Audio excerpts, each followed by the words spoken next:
Welcome back everyone. It's time to quickly revise The Darkling Thrush written by Thomas Hardy.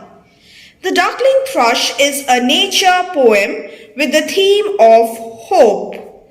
The poem begins with a bleak picture of despair and dejection as the poet describes in lyrical, descriptive detail the dying of the old world at the turn of the century, end of the 19th century and the beginning of the 20th century. He finds little cause for hope or joy around him.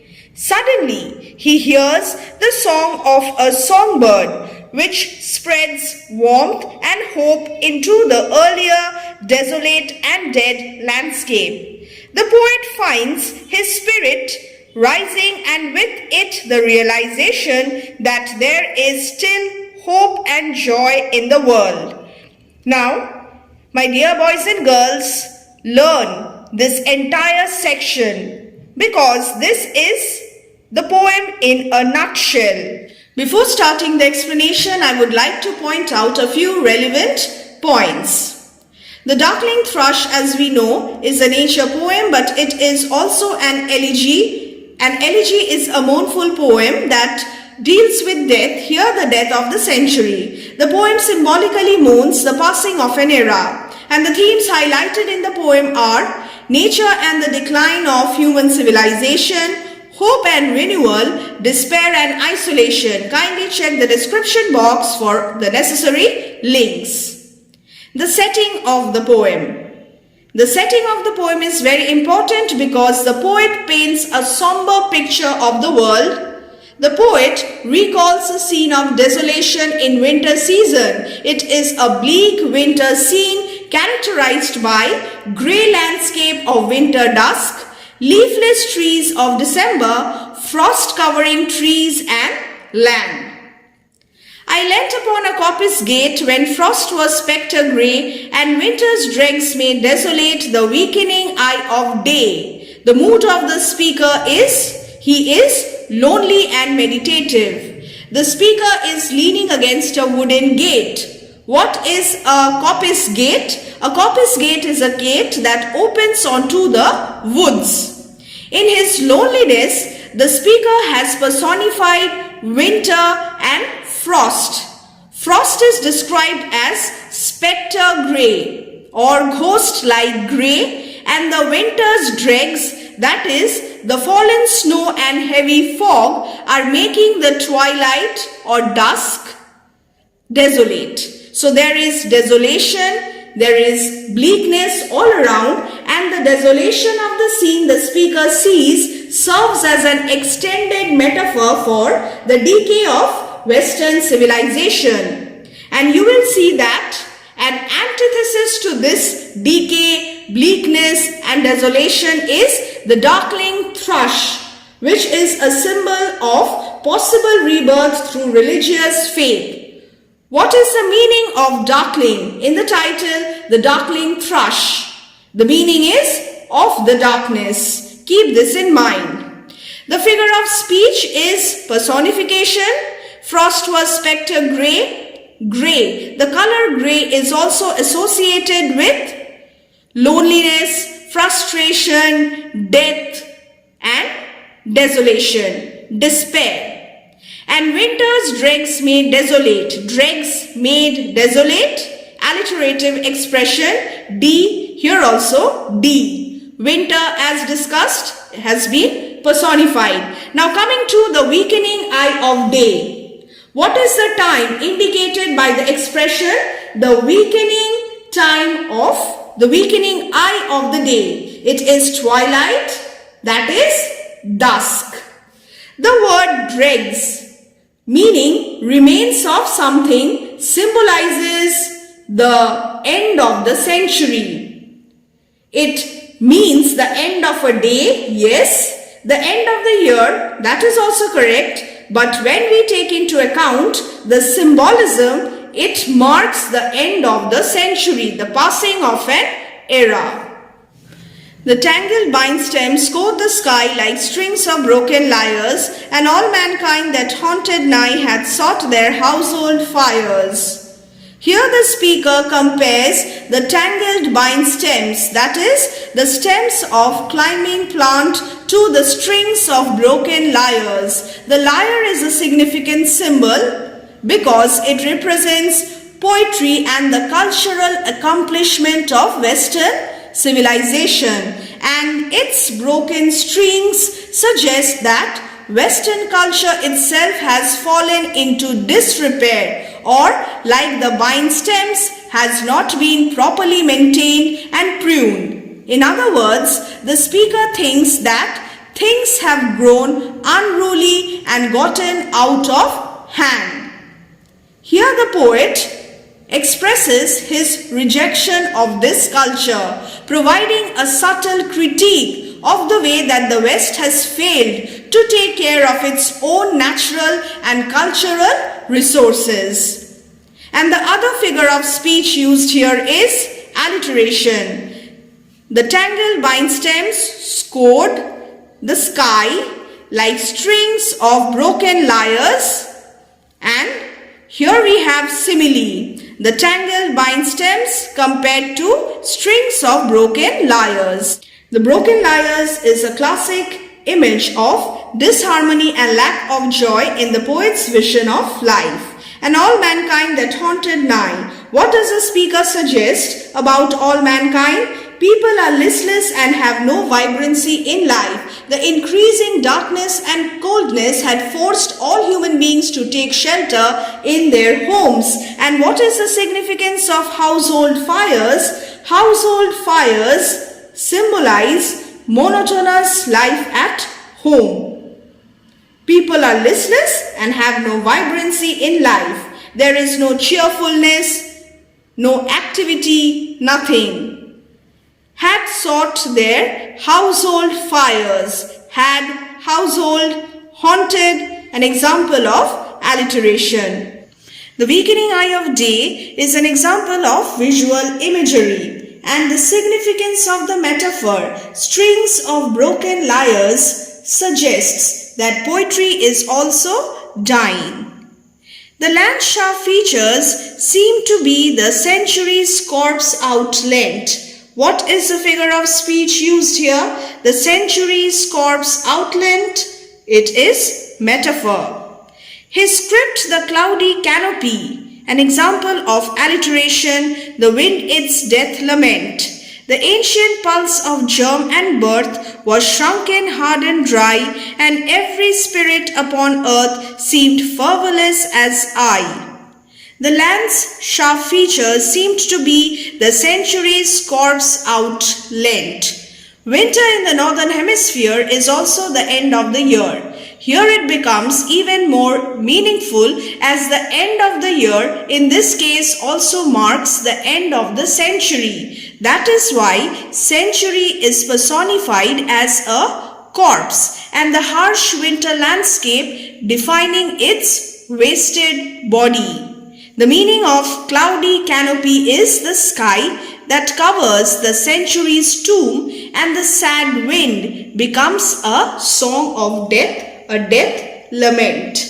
The shaft features of the land seemed to be the century's dead body laid out for burial. The poet saw clouds in the sky hanging as if they were forming a canopy. These clouds, he thought, would serve as the burial ground for the dead body. The wind that was blowing hard seemed down as a result of the extreme cold of the winter. This extreme cold and frost that always accompany winter have robbed every living creature of zest and enthusiasm, and the poet himself does not feel cheerful or enthusiastic in any way. The ancient pulse of germ and birth was shrunken, hard and dry. What was shrunken, hard and dry? The ancient pulse of germ and birth, meaning life's vibrancy, has come to a standstill. In winter, nature is generally at a standstill. The dormant environment feeds the speaker's brooding frame of mind. There is a scale of pessimism in his attitude. and every spirit upon earth seemed fervorless as I. What is the common attitude suggested in these lines? Everyone is depressed and lacks passion. And the figure of speech used is hyperbole. What is hyperbole? Hyperbole is an exaggerated statement for the sake of emphasis. Again, kindly check the description box for the necessary videos because we have almost everything ready for you. Just click the playlist and find out the necessary link and view it. What has shrunken, hardened, dried? Life's vibrancy. And what is the meaning of crypt? The meaning of crypt is tomb. What is the speaker's attitude in the ancient pulse of German birth was shrunken, hardened, dry? Well, he is pessimistic. He is not optimistic. He is not indifferent. He is not angry as well, but he is pessimistic. We have discussed all this. Every spirit, everyone, every human being. At once a voice arose among the bleak twigs overhead. Bleak twigs overhead is also an example of visual imagery. Cloudy canopy. His script, the cloudy canopy, another example of visual imagery. In a full-hearted, even song of joy illimited. Look at the adjectives used to describe the bird. An aged thrush, frail, gaunt and small. An old thrush bird, feeble, lean and small, with its feathers, plume, disarranged by the wind. Blast, be ruffled. Blast is an example of onomatopoeia. The appearance of the thrush does not rouse any hope. And the environment is also very depressing. It is very dormant and there is growing darkness all around. And suddenly the thrush sings. The bird puts his soul into his voice as he sings such a melodious song. Growing gloom is an example of alliteration. So, we can say that the bird is a symbol of hope, of renewal. And the heartfelt even song alludes to the Christian church. So little cause for carolings of such ecstatic sound was written on terrestrial things afar or nigh around, that I could think there trembled through his happy good night air some blessed hope whereof he knew, and I was unaware. Cause for carolings. The poetic device is alliteration. So little cause for carolings of such ecstatic sound, melodious music. The poet wondered what could cause the thrush to sing. There was no sign of any joy. The whole scene around was bleak. The poet could not make out the reason of the happy song of the bird. The bird might have some happy expectation. It might have some good hope of good fortune about which the poet was unaware of. No one knows what inspires the darkling thrush singing. Here the song of the darkling thrush is compared to Christmas carols. Terrestrial things mean earthly event or cause. Terrestrial things, another example of alliteration. The thrush's song is an enigma, and the poet marvels at the blessed hope or knowledge the bird has. There are no straightforward answers here. Does the thrush sing a song of farewell, a hymn of gratitude for the good things that have been? Or does he sing a song of hope, a reassurance of good things that are to come? We can only wonder, keep our hearts open and just be glad that there is a reason to be happy at all. Therefore, the poem ends on a note of ambiguity. But we can at least come to a conclusion. It speaks of hopeful reconciliation. The Darkling Thrush gives no obvious message. It is certainly a poem of hope. It is a complex poem and can be read at many levels. And the title of the poem is also suggestive. It is so because it is the singing bird that is used to highlight all the themes of the poem. The happy voice of the bird startled the poet, who finds himself engulfed by gloominess within and without. He fails at first to understand the rationale of the bird, thus expressing its happiness when there is nothing of hope and promise around. Then he thinks that the bird might have found some possibility of hope, and I have already discussed the literary devices used in the poem like alliteration, simile, metaphor, personification, and the nature imagery with frost, winter, the land, the sun, the sky and the clouds is also predominant. There is also the song of a little bird. The only human being present is the speaker. He does not seem to fit in. He finds no charm in nature. Even the joyful song of the bird only puzzles him. There is no communication as such between man and nature in the poem. There are other literary devices as well. Let me discuss those very quickly. At once a voice arose among. What is a poetic device used here? Assonance. What is assonance? Repetition of similar vowel sounds. O once, and then we have a voice, O, arose, A and O, among, A and O. So this is an example of assonance. And we have consonance as well. What is consonance? Consonance is repetition of similar consonant sounds in neighboring words. And winter's dregs may desolate the weakening eye of day. Dregs, made thee, desolate, day. This is an example of consonance. We have consonants here as well. An aged thrush, frail, gaunt and small. In blast, beruffled plume, had chosen thus to fling his soul upon the growing gloom. Just observe the use of the repetition of L. Frail, small, blast, beruffled, fling, soul, and then gloom. So this is an example of consonants. Alliteration I have already discussed, and now it's time to tell you that alliteration is a type of consonants. Now I'll give you an example where the two has overlapped, alliteration and consonants.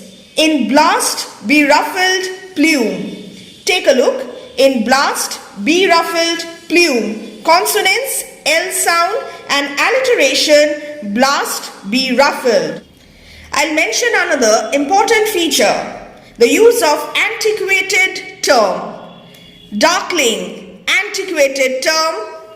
Corpus outlet, antiquated term. And then I also have Corpus Gate, which is an example of antiquated term. What is antiquated term? The use of outmoded or even invented vocabulary is one of Thomas Hardy's stylistic hallmarks. In the poem, these phrases like Corpus Gate, corpse outlet, darkling are antiquated terms. They are out of place vocabulary. Keep this in mind as well.